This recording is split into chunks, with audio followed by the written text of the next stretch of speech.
As we've previously discussed, for some stupid reason, the party that struggles the most to court younger voters has decided to pick an unprovoked fight with the biggest pop star in the world who is beloved by both millennials and Gen Z.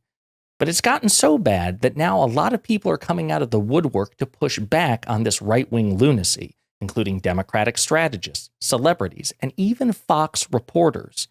And now, Republican politicians are starting to show an appropriate level of fear and trepidation about picking a fight with Taylor Swift, and it's glorious.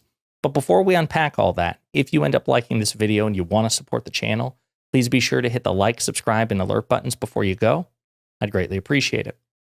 All right, friends, we have several long clips to play here. This is great. As you know, in 2018, Taylor Swift kind of broke out of her apolitical shell and openly endorsed Democrats against her Tennessee Republican Senator, Marsha Blackburn. She openly endorsed Joe Biden in the 2020 election, and she's just, since then, generally encouraged her fans to vote, to register to vote. She hasn't even told them who to vote for outside of those specific elections, just encouraged them to vote. And the right wing has lost their minds over it because they fear maximum eligible voter turnout. I want to play you a new compilation, some of it you've seen before, some of it you haven't probably, of weird right-wing fringe conspiracy theories and remarks against Taylor Swift, which are unprovoked and potentially lethal to their political careers. Maybe she just bought into all the lies about conservatives and Republicans, that they're racist and sexist and homophobic and xenophobic and transphobic and Islamophobic, that Republicans and conservatives want dirty air and water and a total ban on all abortion with no exceptions. It is so scary. There was a recent poll. 1/5 of Taylor Swift fans said they would back whichever candidate that she endorsed. 18% of voters are more likely to back a Taylor Swift endorsed candidate. A single post of hers led to 35,000 new registrants. That's arguably more power than the president. Biden effectively has Taylor Swift as his VP. Taylor Swift's cat is valued, one of them is valued at $97 million because of its Instagram impact. Her cat? Her cat. Brain dead, low information voters. Of course, I'm talking about Swifties. We don't have a Taylor Swift on our side, but you know who we have?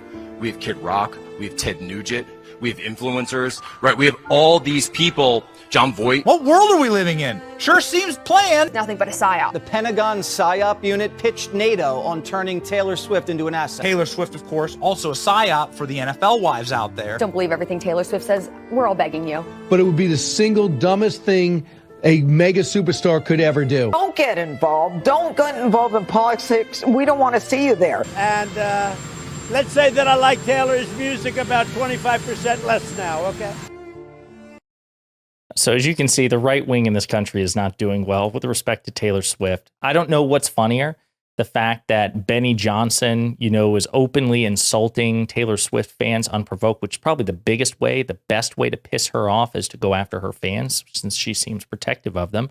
Or Brian Kilmeade offering unsolicited advice. It would be the dumbest decision for Taylor to get political. She got political in 2018. She got political in 2020. And her Eras tour is like the biggest or one of the biggest tours in the history of civilization, grossed $1 billion. So she doesn't seem to have suffered despite, tiptoeing into the political fray. I'm not entirely sure why this would be any different. Or Jack Posobiec saying, hey, we don't have Taylor Swift, but we have, we have Kid Rock. We have Angelina Jolie's dad, John Voight. We've got Ted Nugent. And listen, I love 80s music as much as the next person. Journey's my favorite band. Ted Nugent can shred. Ted Nugent is no Taylor Swift. It's not 1986. It's 2024. So they are wildly outmatched in that respect. So all of that, of course, is nonsense. I want to play you some clips, though, where people are starting to really push back aggressively and hit MAGA where it hurts when they're asked to react to MAGA's insane stance on Taylor Swift. This is Democratic strategist James Carville. Well, I bet on the Ravens. I wish she would have broken up with him before the game. The guy killed me. They had like 11 receptions. This now the other thing I saw before I came in here, they're claiming that she and the Trump's bufonic attorney, Lina, whatever her name is, that she's also a deep state plant. I don't know, but apparently Kelsey is a really good football player, and apparently Miss Swift makes him a better one. If you're Donald Trump or part of the far right, and you're having trouble with women voters, is there a worse strategy than attacking Taylor Swift? I don't think there's anything strategic about this. I think most of these people are sexually inadequate, and they go for all this crazy stuff. Ouch. Hitting them with the sexual inadequacy. And that's going to be kind of a theme for the next couple of videos. The idea that the people attacking Taylor Swift simply because she may not be a diehard supporter of Donald Trump, the theme is that they're being called out for being inadequate losers. This is basketball legend Charles Barkley essentially saying the same thing. And you just, first, I'll just say, I'm going to look right in that camera. If you're screaming at Taylor Swift saying she ruined her, you're just a loser. You're just a loser or a jackass. You can be A or B. One of the two. One of the two. You know what? When it comes to the Super Bowl, where a lot of people who don't watch football all year long double the audience even of the conference championship games, part of that is the halftime entertainment. Yes. A huge part of it is the commercials. Yes. So for people all of a sudden, because they don't like something about Taylor Swift, either they don't like the Chiefs or they've inferred that Taylor Swift might not be a Trumper, then they're annoyed by Taylor Swift. I can guarantee you that all this news on Fox News would not be happening if she was wearing a MAGA hat. Yeah. That is absolutely correct. Absolutely correct. And then we actually have somebody who's employed by Fox News making the same case as well. Colin Cowherd, who is a sports commentator in the employ of Fox News, man, he lets these people who are ranting about Taylor Swift have it. There's a lot of really weird, lonely, insecure men out there. The fact that a pop star, the world's biggest pop star, is dating a star tight end who had one of his greatest games ever, and a network puts them on the air briefly, that it bothers you, what does that say about your life? Judge people sometimes on the silly stuff that bothers them. It'll tell you a lot about them. When I hear this whole thing about Taylor Swift, I just want to watch football. Liar, you're lying. That's not true. A football telecast is not just football. In fact, the commercials for 4 hours before the Super Bowl will be widely watched. Did you know statistically in a 3.5-hour NFL playoff broadcast or regular season broadcast, just 18 minutes are actual football? And we have the data, we have the numbers. You don't turn away. By the way, that's one of the reasons why I'm not a big fan of football, even though most of my family is, my girlfriend is, because it's like a 3 to 3.5 hour telecast, as he says, and like 15 minutes of continuous action. That's personally not something I can get behind. I don't have the attention span for it. But the idea is that, the data show and the marketing information shows that people love commercials. People love to see celebrities. It's just a particular group in America, MAGA, has a particular issue with this celebrity. And it's not even because she's seen more frequently than others. Colin Cowherd goes on to say that if you aggregate the number of times that the NFL cuts to Taylor Swift during, a Kansas City Chiefs game, it's in the handful of seconds. Like MAGA makes it seem like she's like, they basically throw up a second screen and she's constantly on the screen while the rest of the game is on the other side. That's not what's going on.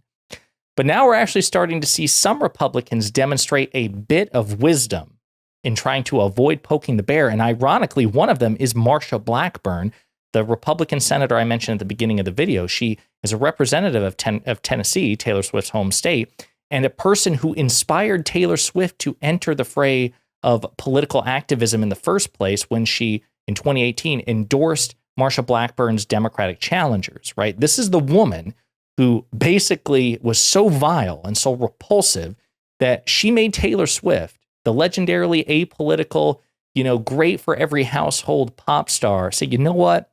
I'm actually going to speak out because this woman is so terrible. She's asked to react to the MAGA fervor around Taylor Swift. And I want you to note how this Republican senator responds. About Taylor Swift. So she spends a whole lot of time in your home state of Tennessee, even though she was born in Mississippi. Newsweek had a poll yesterday that found that 18% of voters would actually vote for whoever Taylor Swift told them to vote for. In 2020, in a documentary, she said that you were Donald Trump in a wig. How do you respond to that And what's your take on the impact she could have in November? Taylor Swift is really a popular, very talented young woman. She has built quite an empire. I am so thrilled that she has chosen to base that in Nashville. She is considered to be an influencer. I think when it comes to elections, people look at the issues that are important to them. So Marsha Blackburn knows, like, there's absolutely no way I'm going to pick a fight with Taylor Swift. I mean, that's hilarious because they teed her up. They teed her up for it. They're like, listen, I want to ask you about Taylor Swift. Taylor Swift says basically, you're the worst thing since Hitler. You're genuinely terrible and that the world would be better off without you. What do you say to that? I think Taylor Swift is such a great artist and an influencer, and she's so successful. And I'm so thrilled that she has decided to base her operations in Tennessee. She is avoiding falling into the trap that those Fox News propagandists and others seem to be wading into, right? And she's not alone. You have Nikki Haley, too, who was asked to react to it, Donald Trump's last challenger in the Republican primary. This is how she responds. Lastly, I want to turn to a rather odd subject. It's this preoccupation with conspiracy theories about Taylor Swift and Travis Kelce of the Kansas City Chiefs that MAGA world seems rather obsessed with this week. Vivek Ramaswamy tweeted, quote, "I wonder who's going to win the Super Bowl next month, and I wonder if there's a major presidential endorsement coming from an artificially, culturally propped up couple this fall. Just some wild speculation over here. Let's see how it ages over the next 8 months," unquote. Trump's attorney, Alina Habba, reposted a meme on her Instagram that says, "Who thinks this country needs a lot more women like Alina Habba and a lot less like Taylor Swift?" The Trump campaign has actually commented on this and indulged this thing. What do you make of it? I don't. I mean, I don't. I'm not going to lie. I don't know what the obsession is. Taylor Swift is allowed to have a boyfriend. Taylor Swift is a good artist. I've taken my daughter to Taylor Swift concerts before. To have a conspiracy theory of all of this is bizarre. It is bizarre. It's truly bizarre. And again, completely unprovoked. Taylor Swift has not endorsed President Biden. She's not obligated to endorse President Biden. She may not endorse President Biden. So why on earth would you start this? Just be like agnostic. And then if she endorses Biden and you feel that for PR purposes, you have to fire back to diminish her credibility, which, by the way, good luck with that. But why would you like go scorched earth on her first? You're not going to diminish her popularity. Let's be very clear about this. MAGA is not going to diminish Taylor Swift's popularity and her standing and the influence she has. Like, there's no way for them to do that. It's not possible. If anything, you just may provoke a response from her that may not be coming. You may have just created a self-fulfilling prophecy. Absolute lunacy. I think Marsha Blackburn and Nikki Haley actually have the right approach here, which is this is not a fight worth picking. And it's absolutely stupid that MAGA and the Fox Propaganda Network are determined to pick it anyway. But I suspect that if they keep going, they will indeed deliver the very outcome they hope to avoid and get President Biden the endorsement he clearly seeks. Let me know what you think in the comments.